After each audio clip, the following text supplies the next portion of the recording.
Fala, filhotes, vocês estão vivos? No vídeo de agora nós vamos falar um pouquinho sobre existencialismo, sobre como o homem nasce do homem, o ser humano nasce do próprio ser humano. Aqui com a camiseta do meu ex-trampo, que eu fui mandado embora, depois de conseguir, com os meus alunos, conquistar um primeiro lugar no estado em filosofia, segundo lugar em sociologia. No ano eu ganhei como prêmio, não um prêmio de destaque que a rede SESI entregava aos seus professores, mas eu ganhei uma carta de demissão. Acho que foi a melhor coisa que eles poderiam ter feito, né? Nada melhor do que se livrar de um professor como eu. Eu também, se eu fosse patrão, não sei se eu me subscreveria ou se eu me contrataria. Eu não sou uma pessoa. Então, mas vamos lá, falar um pouquinho de existencialismo, né? Mas nós vamos falar de prisioneiras norte-vietnamitas grávidas ou que tiveram seus bebês na prisão, foram fotografadas em Bien Hoa, no Vietnã do Sul, em abril de 1970. A relação existencial revela-se como um elo de solidariedade que apoia o indivíduo na sua debilidade e na sua insuficiência e o obriga a render-se ao outro, e por isso que o outro é um inferno, porque eu tenho que me render a ele, tenho que me submeter a ele. Isso é complicado, né? E eu sou aquilo que eu faço com que os outros fizeram de mim, vai dizer o Sartre. Mas vamos lá. Pela ideia de coexistência, de existir junto, somos levados a assumir alguns outros aspectos fundamentais da condição humana.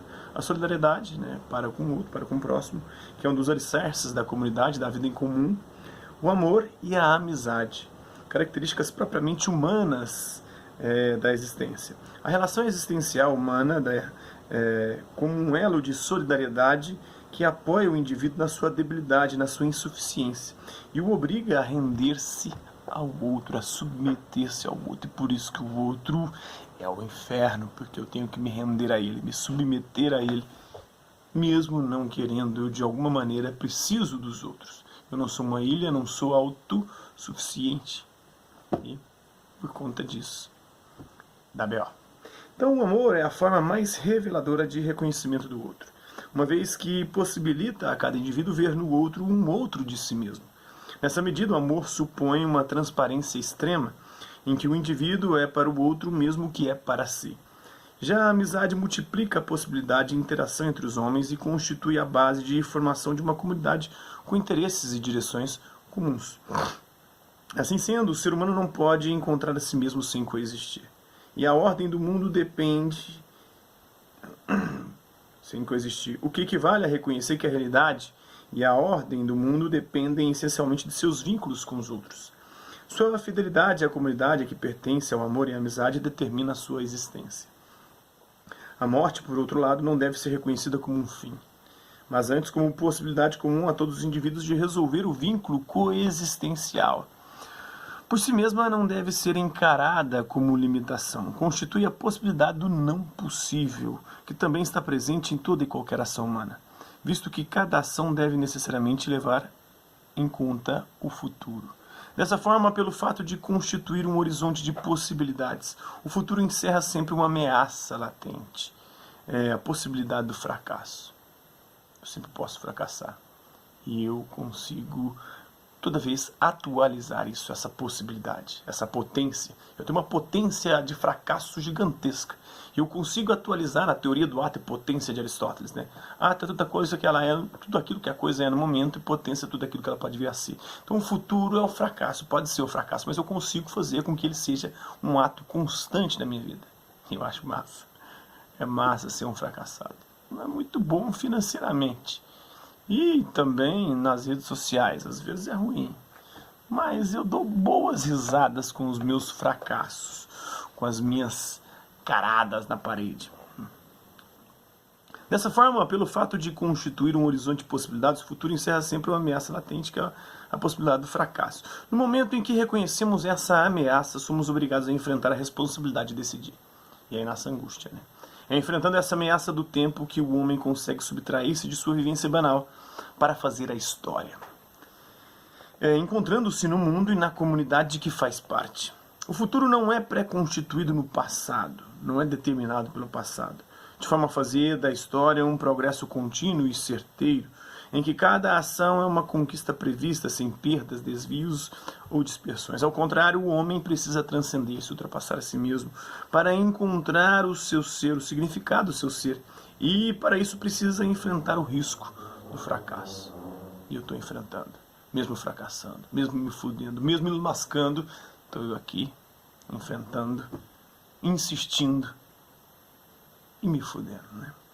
O existencialismo pretende tirar o homem do seu indiferentismo anônimo e restituí-lo ao seu destino, libertando-o, pois o homem só é livre quando tem um projeto. E os meus projetos todos dão em nada. Quando constrói a sua própria história, quando busca concretizar os seus sonhos, os seus desejos e aquilo que imaginou para si mesmo. O indiferentismo anônimo é uma expressão que traduz o desinteresse generalizado pelos grandes assuntos humanos, como, por exemplo, a política e a religião. Tem muita gente que vive no indiferentismo anônimo, né? Não tá nem pra política, pra religião, não tá nem pra merda nenhuma. Não sei, vive só o momento. É o carpe diem, vive o agora, mas é um agora, assim, constituído de despreocupação total com qualquer coisa que envolva algo mais do que a sua própria vida, a sua própria existenciazinha ali. Então a liberdade manifesta-se no ato de decisão pela fidelidade ao seu próprio eu, na possibilidade de cada um se reconhecer na sua verdadeira natureza e de se realizar numa comunidade baseada em valores de solidariedade. O existencialismo não oferece um sistema fechado, pronto, acabado, mas um modo de o homem entender-se e encontrar-se por conta própria, buscando respostas esclarecedoras, distantes dos dogmatismos, das verdades irrefutáveis, das verdades inquestionáveis, das verdades absolutas e do ceticismo, da dúvida generalizada, da desconfiança total. Nietzsche e Kierkegaard foram os precursores da filosofia existencialista, uma vez que destacaram a singularidade da existência. Então, a existência humana é singular, é individual, é eu comigo mesmo. E Jean-Paul Sartre é considerado o seu fundador. Ligam-se ao existencialismo figuras de destaque, tanto no campo da filosofia, como o Karl Jasper, que é um filósofo cristão, e o Martin Heidegger, filósofo alemão, que foi considerado existencialista, apesar de que ele não admitia tal alcunha, ele estava muito mais ligado à questão da fenomenologia, o estudo do fenômeno, e ele vai estudar um fenômeno específico, que é o fenômeno do ser doente, né? E vai perceber que o ser é temporal, é finito, é um ser para a morte, né? E quanto na literatura, como o escritor francês Albert Camus, que é um outro muito interessante filósofo aí, argelino, né, mas que viveu uma parte da sua vida na França, era filho e descendente francês. O Albert Camus viveu de 1913 a 1960, é um romancista, um dramaturgo, um ensaísta francês. Foi um dos expoentes da literatura existencialista. Durante a Segunda Guerra Mundial foi editor do Combate, o jornal de resistência francesa. Em 1957 ganhou o Prêmio Nobel de Literatura. Autor de O Estrangeiro e A Peste, entre outros, morreu em 1960, num acidente automobilístico. Ele dizia que a única questão existencial relevante é: eu devo ou não suicidar? É essa a resposta que a filosofia da existência tem que responder. Essa é a grande questão existencial. Vale a pena viver ou não? Ele diz que a existência humana não tem sentido, é um grande absurdo. E a única postura digna é a revolta, e o maior símbolo da revolta é o suicídio, quando você se revolta ou se volta contra a sua própria existência. E não venha dizer que isso é apologia ao suicídio, porque quem fala isso é o Albert Camus. Eu falei isso numa aula, na sala de aula passada, e os meus perseguidores foram dizer que eu estava fazendo apologia ao suicídio. Não. Estou levantando uma questão filosófica. Eu devo ou não viver? Vale a pena ou não viver? Mesmo se a vida não tiver sentido. E é isso que o Albert Camus vai dizer. A vida, mesmo não tendo sentido, vale a pena ser vivida. E é muito melhor viver uma existência sem sentido do que ficar comprando esses sentidos que estão vendendo aí no mercado dos sentidos existenciais. O sentido religioso, o sentido do sucesso financeiro, do empreendedorismo, são vários sentidos que estão vendendo por aí no mercado da existência humana. Você vai comprar qual deles? É melhor viver sem esses sentidos, vai dizer o Albert Camus. É melhor viver uma existência sem sentido. Então, sua obra ficcional ensaística traz uma reflexão sobre o absurdo. O protagonista de O Estrangeiro, Meursault, procura uma justificativa para sua existência, sem encontrar. Então não tem sentido, convertendo dessa forma num estranho, um estrangeiro para si mesmo. O autor Marcello Mastroianni, em cena do filme Estrangeiro, de Luchino Visconti, de 1967, baseado na obra do escritor Albert Camus. O protagonista do filme, Meursault, encarna o típico homem existencialista do século XX, condenado à necessidade e à fatalidade, segundo a visão de Sartre.